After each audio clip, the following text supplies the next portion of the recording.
Hi everyone, I hope you're well. This is CoinsKid. Just going to dive into BTT, Bittorrent, okay? Once again, thank you for your continued support. I really do appreciate everything that you do for the channel, the contributions there, everything that you do. Thank you very much, okay? So yeah, just going to dive into BTT right now. What we've done right now is basically fell down, obviously we're correcting, but you can see, look at these multiple levels of support that we've wicked down to, okay? So we've got this rock solid level of support right now that obviously if you start to lose, then you're obviously going to see that cascade and that sell off, okay? And like I said to you, all you need to do is target the previous swing high. So you've got a potential fall down target of roughly sort of that sort of area there, okay? And that particular level that you can't afford to lose for BTT is that particular level there, which is 0.069148. You start to close below that sort of level right there, you're going to look at a bigger sell off for BTT. But so far, what's good about BTT is it's holding this support base at the moment. It's had 3 touches, and each time you can see it's come up a bit. That got a little bit overextended, and obviously we had the rollover. I think we was anticipating yeah, we did that, and that got wicked down, didn't it? I remember that now. That was a beautiful pattern. It was painting a bull pen and played out, and immediately after it played out, it got wicked down. That was a big signal that there was more selling pressure there, not just a BTT but across the board, as you can see, because the market's going through a bit of a correction right now. So what's the future for BTT then? Well, providing if it can hold this support, okay, this will just turn into one elongated consolidation event where it's going to be very choppy, okay, up down, pretty much like what it did here, where you're waiting for a base level of support, the market to get a bit more confidence in it, the volume to start picking up, because you can see the volume absolutely tailing off. Do you see that's tailing off, like the volume's depleting, and that's always an indicator of a breakout as well, okay? So do keep an eye on the volume. You do need to see that volume come in and then a nice push to the upside, because obviously, like I've outlined to you, if you can't get back above that upside and you start to lose this key level of support, you will see that bigger sell-off down to that particular level there. And I will drop that in for you right now, okay? Because that would be a bit of a capitulation event from here right now down to there. That's an extra 28% correction for BTT. I know one wants to see that, and that's why I drop these targets in for you, because if you do see it lose that particular level there, you will potentially, be able to make money short in BTT basically, and obviously readjust and take precedent on where you are in the market. So again, if you was to lose that sort of level, that would offer a lovely sort of 20% short down to that particular level for BTT. So right now, hopefully we can get a recovery, but right now we are stuck under the EMAs in the 4-hourly time frame. Do you see this? Just like we was here, we were stuck, got above it, back tested, lost it, came back down, looked bad, but what we did, we made a high low in this recovery that we had there, made that high low.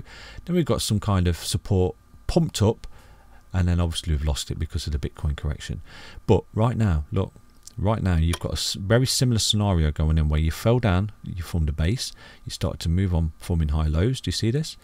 You start to make these high lows. Do you see that on the grand scheme of things? Ignore the wicks, look at the bodies, okay? The wicks are okay, you can make targets off that, but look at the bodies, of the candle where it closes. You see this? The bodies, you're making high lows, pretty much like what you did here, okay? You're in the bearish cross just there, you broke down, you've wicked down there. That was a nasty little wick down there, but immediately got brought back up. Look at the buying pressure coming in. So now you're being supported, okay? You're being supported by some kind of trend line at the moment, just like you was here. And look, you got the big pump and the breakout that come from nowhere and took BTT up, a little bit overextended. So hopefully you can adhere to this trend line now, not roll over and come back down and test this support, because you could start to creep up here for BTT, where you sort of adhere to it, creep up, back test, get through these EMAs like this, okay, back test them, and then march on and carry on with the market and get the full recovery we're looking for. But obviously, as you know, everything's tied to King Bitcoin, okay, and whatever Bitcoin does, the market follows. And right now, looking at Bitcoin, you can see it's in a downtrend basically. It's under the EMAs in a 4-hour.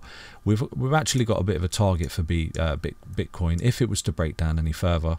But you know what? Bitcoin's a beast. It is a beast. There's a lot of financial backing on Bitcoin right now and a lot of interest. And I don't necessarily think that people allow it to go too low. It is in a particular pattern that we're targeting, and we do have a target down there of around about 44k for Bitcoin. So if it was to start to fall down there any further, you could potentially see more of a sell-off of Bitcoin of around 20%, which would obviously take the market with it. And that's why we do drop those targets in there for you for BTT, because potentially if Bitcoin corrects, you could see BTT correct down to that previous high. So do target that. Like I said to you, it's a fantastic short opportunity. If it does start to roll over and does start to fall out of this sort of ascending trend line that you've got going on now in this kind of recovery, just like you got this recovery here, if it does start to fall out and roll over, loses that level, then yeah, go short. Okay, not financial advice. So that's BTT. Just keep an eye on it. Basically, you can see it's caught under this EMA here. It's hitting its head as resistance. So what you do need to see, get rid of that. What you do need to see is it just gets supported, a large body of volume coming. Because look at the volumes tailing off. That's always indicative of a breakout, just like tailed off here, and then boom, you got the breakout. If it can keep getting support, and you know, it's going to get forced in this kind of, it's almost like a triangle type pattern, because this is what it gets tighter and tighter and tighter like this. It's getting tighter, tighter, tighter, tighter, tighter, and it forces a breakout in one direction, whether it's down or whether it's up. It forces the breakout, okay, and hopefully we get the breakout to the upside, because if we do get that break to the upside, then you've got a tiny little target just like this, okay, in either direction. You know, you could see a little pump up to there for BTT, or you could see it break down, which will break it down and retest this lower support line that it's got going on. So that's BTT, a little update. Do come to the charts and draw the little lines yourself, just so you can see where the levels of support and resistance are, okay, for BTT. I will keep you updated every day. So far, the outlook is that you are still forming these high lows just here since this base of this capitulation, well, not capitulation, but this correction here. You've come up, you've hit your head on resistance, and you want to see that, okay? You are going to hit your head on resistance. It's perfectly normal, okay? But you're back testing, and you're adhering to some kind of level of support right now in an ascending trend line. Hopefully, you know, we get this little break and this little pump out. But again, it's all on Bitcoin. The RSI is looking relatively healthy, okay? You can see the MACD is starting to curl a little bit. Do you see the lines on the MACD starting to curl? If you can get a bullish cross on that MACD, do target that particular breakout that I've just given you up there for BTT, because that could be a nice little pump, okay? And that would be a rough pump. We said roughly somewhere around like there. You know, it's like a 10% plus pump for BTT. Okay, take care everyone. I'll catch you tomorrow. Bye bye.